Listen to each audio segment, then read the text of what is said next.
Hi, I'm Dr. Leslie Tay, and today I've got a very exciting recipe for you. Japanese Chashu.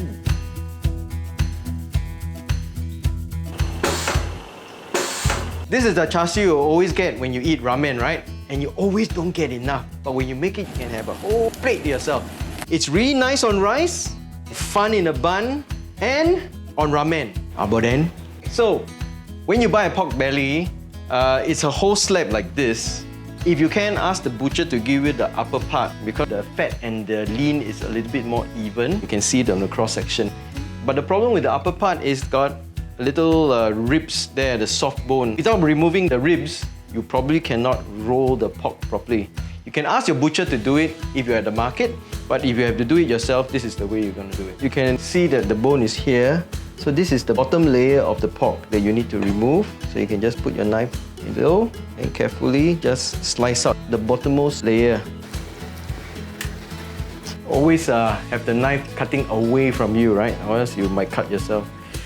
So now we have a nice piece of pork where it's quite even. Okay, so what you need is a piece of twine. This is a cotton twine that you can buy from the hardware shop or any cooking utensil shop. Okay, get a piece of a towel. What we want to do is to wrap the pork with the towel. So maybe about half the pork. Use your towel to wrap it and squeeze it. The towel, just tighten it, tuck it in, and what we do next is we're going to tie it. Alright, so what I like to do is just make a loop on this side. You take the other end of the twine, you loop it through here, so you form a hangman's noose. And you just put it around the pork. Just hold the string really tight and rotate the pork.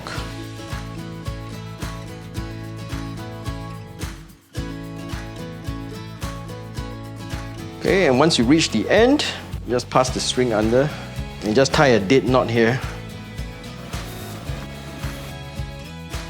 Okay, you need to cut off this end of the string. One last step, now tie string right in the middle of the pork.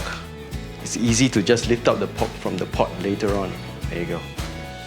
Right, so once your pork is ready, the first step is to boil it. So we gently and slowly lower it into hot water. You might be wondering why we have to do this step. You can leave it out, but then sometimes you have a bit of a more porky flavor in the final product. So what you do is you want to boil away all that myoglobin in the pork that causes all the precipitation, all the impurities. So basically you're washing the pork. Once you have boiled away all the scum, your pork will taste more like nice pork. So we can remove it gently from the pot, and I'll show you the next step. Those of you who are very astute will probably observe that I have left the skin on the pork, but I purposely left the skin on because I find that the skin gives it a nice texture. What you want to do is to paint on some dark soy sauce. Okay, you just lay on the dark soy sauce all over that skin. The skin is still hot, so it's gonna absorb that dark soy sauce. This step is not essential. If you don't do it, your pork will just look a bit lighter in color. But when you do this step, you won't regret it. So now we're gonna leave it aside to let it dry and let the soy sauce really absorb into that skin. And we will now make the braising sauce. What we need is a Welsh onion. We've got some ginger and some garlic. You don't need to take off the skin because later on we're just going to discard it. Okay, so just 2 slices of ginger. Welsh onion, just divide it into pieces like this. So for the sauce, what we need is mirin, sake, shoyu, and water. All 1 cup, just 1, 1, 1, 1. First step is to put in your mirin and sake into the pot. What we want to do now is we're going to bring it to a boil, and we are going to remove the alcohol. That will improve the flavor of the sauce. Again, if you don't feel comfortable lighting up a fire in your house, then you can just leave this step. Once the mirin and sake has come to the boil, you flambe it, make it cool. Make sure you don't get too close, or else your eyelashes all kena burn, hair kena burn.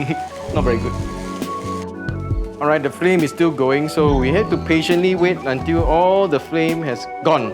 What you do now is you add in soy sauce. This is Japanese soy sauce. You can use local soy sauce, but it tends to be a little bit more salty, so you might want to reduce it a little bit. You can go according to taste. This is just water.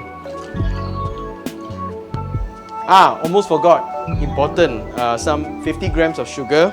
I'm using natural rock sugar, but you can use just normal white sugar if you don't have this.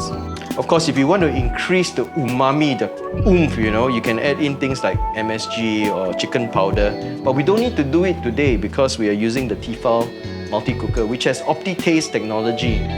What happens is during the cooking process, it actually alters the pressure to improve the flavor of the whatever you're cooking. Now we taste the sauce. Okay, it tastes a little bit salty, but that's fine. That's what we want.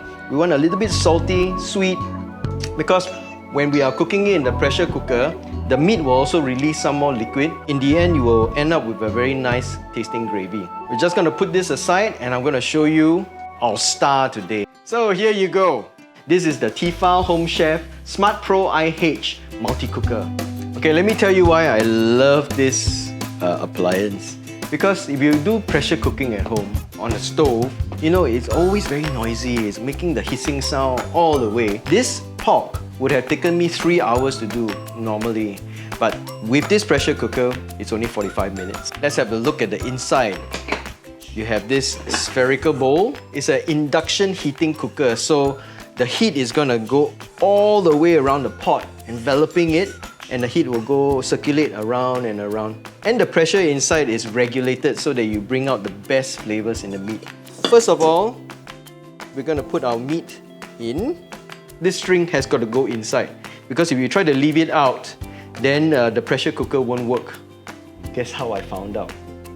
Next, you put in all your aromatics. So we got our Welsh onions, and then we got 2 slices of ginger, and then the garlic. Next step, you just throw in the braising sauce that we made earlier on. Don't worry if the sauce doesn't really cover the whole piece of pork because the pork will be releasing its own liquid. Close the pot. Key step, lock it. Then choose beef and lamb function. I know there's no pork there, but what we are doing is we're setting it at a high pressure cooking. We need to increase it to 45 minutes. And turn it on. Now we wait. Now it's time to unveil. It's cooked for 45 minutes and then it's depressurized by itself. So now the pork is ready. Let's open the pot and see what we have inside. Whoa! It's a good smell. There you go. There you have Japanese Chashu. Right, so here's the tip. The longer you keep the pork in the gravy, the better it is. So you can actually cook it in the morning. It will just turn it off by itself and keep it warm for the whole day.